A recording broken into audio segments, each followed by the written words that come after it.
Welcome to Empower Yourself, the podcast that fuels your mind and spirit for success and self-mastery.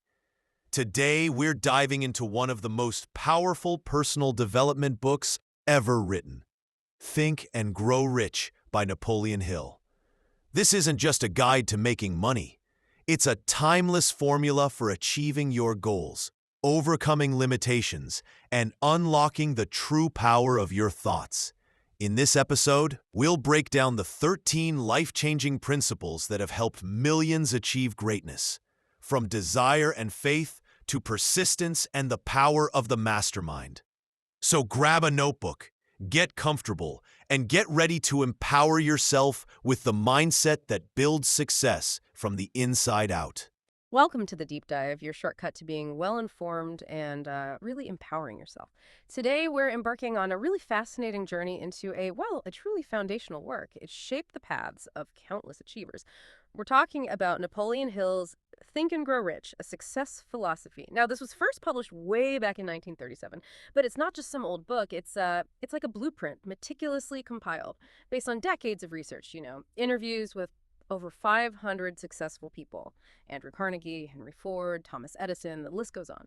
Our mission today, to unravel its core philosophy, those famous 13 principles Hill outlines, and explore how they're still profoundly relevant for empowering you to achieve your goals, whether that's personal stuff, professional, financial, whatever. Okay, let's start laying the foundation for this. Yeah, and what's truly remarkable, I think, about Hill's work is how he managed to distill these universal observations from some of those accomplished minds of his time into such a practical, actionable framework. It really does transcend its historical context. It's kind of a living philosophy about how your mind fundamentally shapes your reality and, crucially, your capacity to empower yourself. Okay, so before we dig into the actual principles one by one, let's get a handle on the big picture.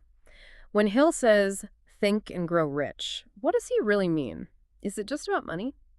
Well, not entirely. Hill makes it pretty clear it's a philosophy of success in, the broadest sense possible. He basically argues that a clear, burning desire coupled with unwavering faith and just relentless persistence towards a specific, defined goal. Those are the true propellers of any kind of achievement.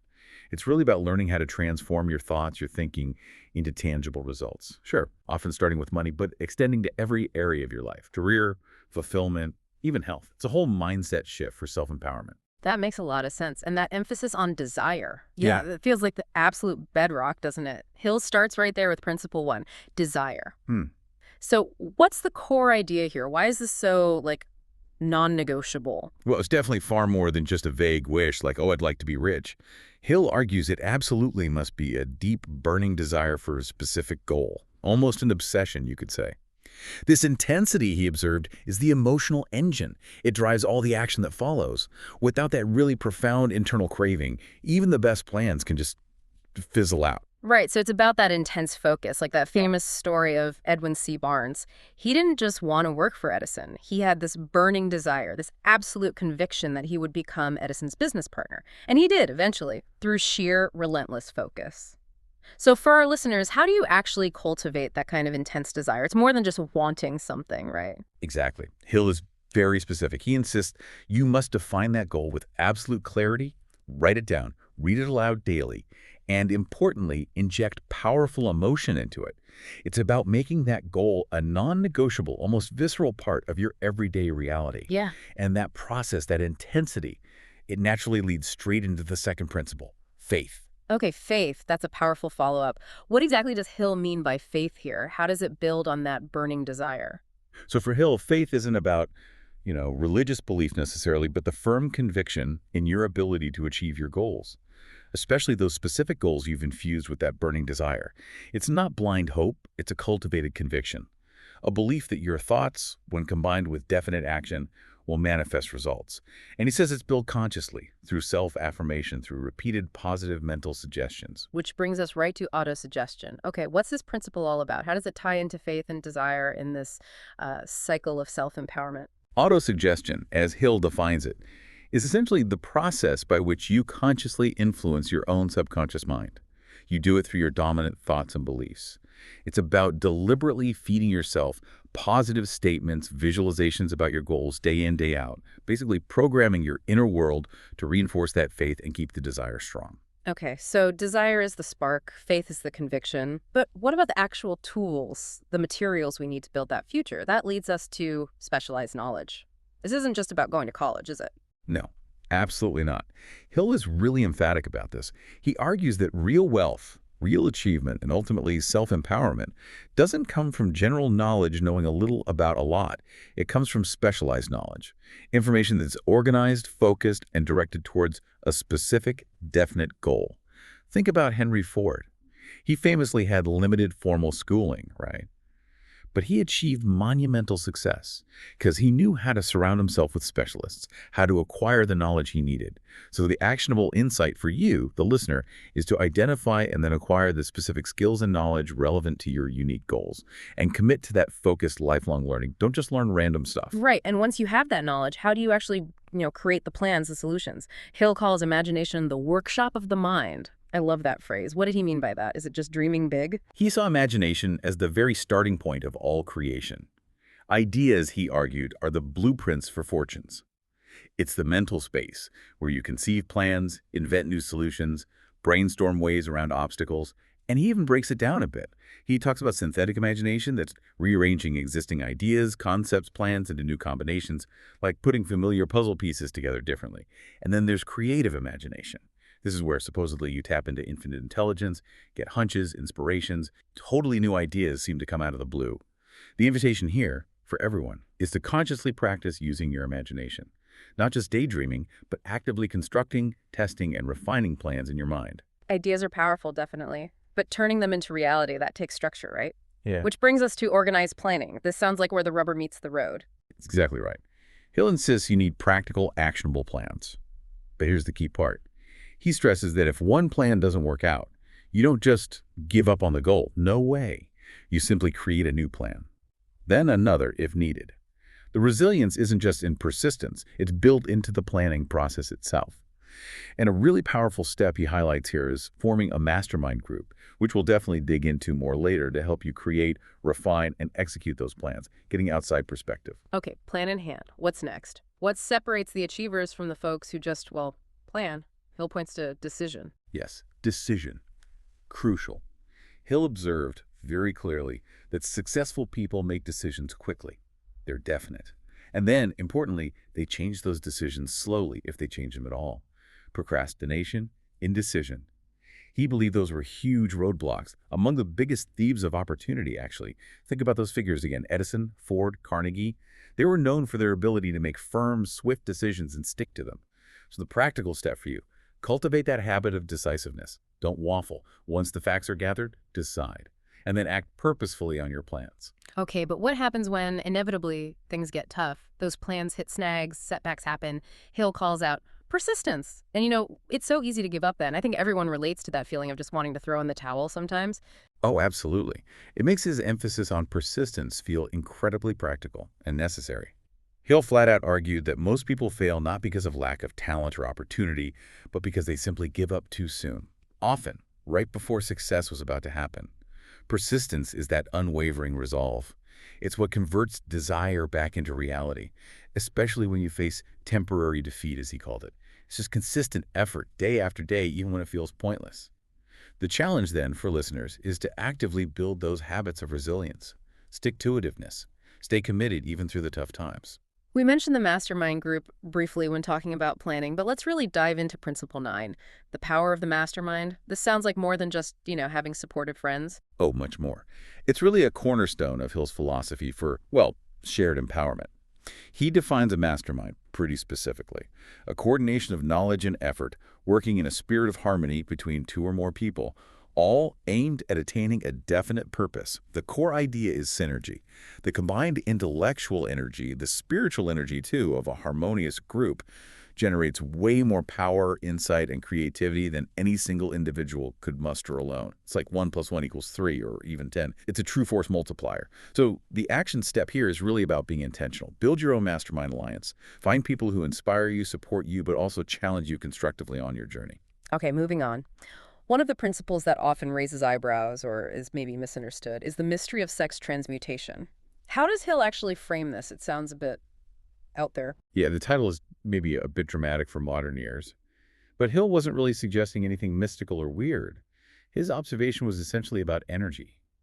He saw that the powerful life force inherent in sexual energy, arguably one of the strongest human drives, could be consciously redirected, channeled away from purely physical expression into other pursuits. When transmuted, he believed it becomes an immense source of creative drive, mental sharpness, enthusiasm, persistence. Think of artists, inventors, leaders. He believed many great figures tapped into this. So the action isn't about suppressing anything, but learning to consciously convert any strong emotional energy, passion, yes, but also maybe frustration, anger, excitement, into productive fuel for your goals. Harnessing its intensity for creation, not letting it run wild. Interesting way to frame it. Okay, next up, the subconscious mind. Hill calls it the connecting link. Why is understanding this so vital in his system? Because the subconscious is like this powerful hidden engine. It works 24/7, constantly shaping your actions, your habits, your beliefs, based on the programming it receives primarily from your dominant thoughts and emotions. Hill saw it as a silent partner in making things happen, the bridge to infinite intelligence. It's capable of taking your desires, if they're held with faith and emotion, and figuring out how to bring them into reality, often in ways you wouldn't consciously devise. So the key is conscious control over what you feed it, flooding it with positive emotions, positive thoughts, those affirmations we talked about earlier, guarding it against fear and doubt. And directly linked to that is the brain itself. He doesn't just see it as like 3 pounds of tissue, does he? No, not at all. He had this almost vibrational view. He believed the brain functions as both a broadcasting station and a receiving set for thought vibrations. Thoughts, especially when they're highly charged with emotion like faith, desire, or even fear, are broadcast out. And your brain can also tune in to the thoughts of others, especially those in your mastermind group, or perhaps even receive inspiration from that infinite intelligence. It's the physical mechanism through which your subconscious communicates and connects. So, to influence your results, you need to make your own thought broadcasts strong, clear, and positive. Amp them up with faith and emotion. All right, we're nearing the end of the list. Principle 12. The sixth sense. This sounds maybe the most abstract, almost supernatural. How did Hill define this in practical terms? Is it just intuition? He called the sixth sense the apex, the culmination of mastering all the other principles. It is essentially intuition, yes, but a highly refined version, like a hunch, a flash of insight, a sense of knowing what to do or what's coming. But it's not random. It manifests, he said, after you've consistently applied the preceding 12 principles. It's like your mind becomes finely tuned, capable of receiving direct guidance or warnings from infinite intelligence or the universal subconscious, bypassing conscious reasoning. So the advice isn't just trust your gut blindly. It's learn to recognize and trust that inner voice after it has been trained and refined through discipline, experience, and the consistent application of all the other principles. It's a trained intuition, not just a whim. So if we tie all these 13 principles together now, looking at the big picture, what are the core lessons Hill really wants us to walk away with? Especially thinking about this theme of empowering ourselves. Yeah, what does this all mean for you, the listener, right now, wanting to empower yourself, wanting to shape your own future? I think there are a few really key takeaways. First, it absolutely starts with knowing exactly what you want. That crystal clear goal fueled by intense burning desire and unwavering belief. Without that foundation, nothing else really gets off the ground. Second, and this is huge, your thoughts are incredibly powerful. What you consistently think about, what you focus on, what you believe, that really does shape your reality. Whatever the mind can conceive and believe, it can achieve, as he famously said. Third, those action principles, faith, persistence, decisive action, they are completely non-negotiable. You can desire and plan all day, but without acting consistently, especially through challenges, nothing significant happens.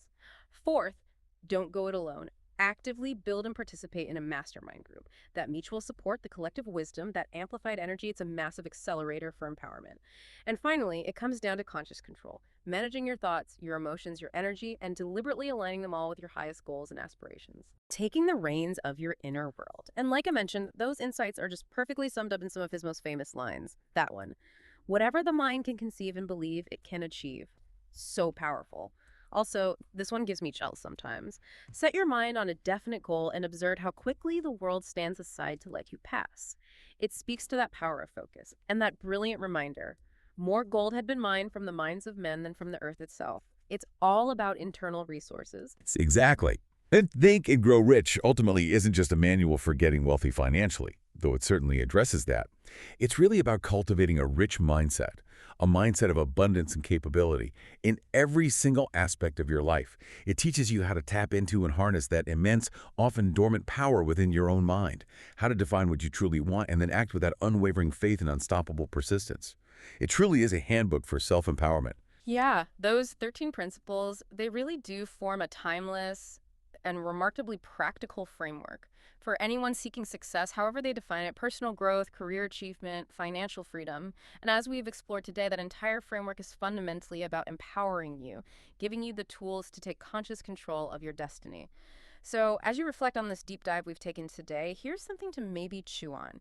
Which one of these 13 principles, if you really truly committed to it, starting today, fully acted upon it, which one do you think would have the most immediate and profound impact on your current aspirations for empowering yourself? Just pick one to start. That's it for this deep dive. We hope you feel a little more informed and definitely more empowered. Until next time, keep digging deeper.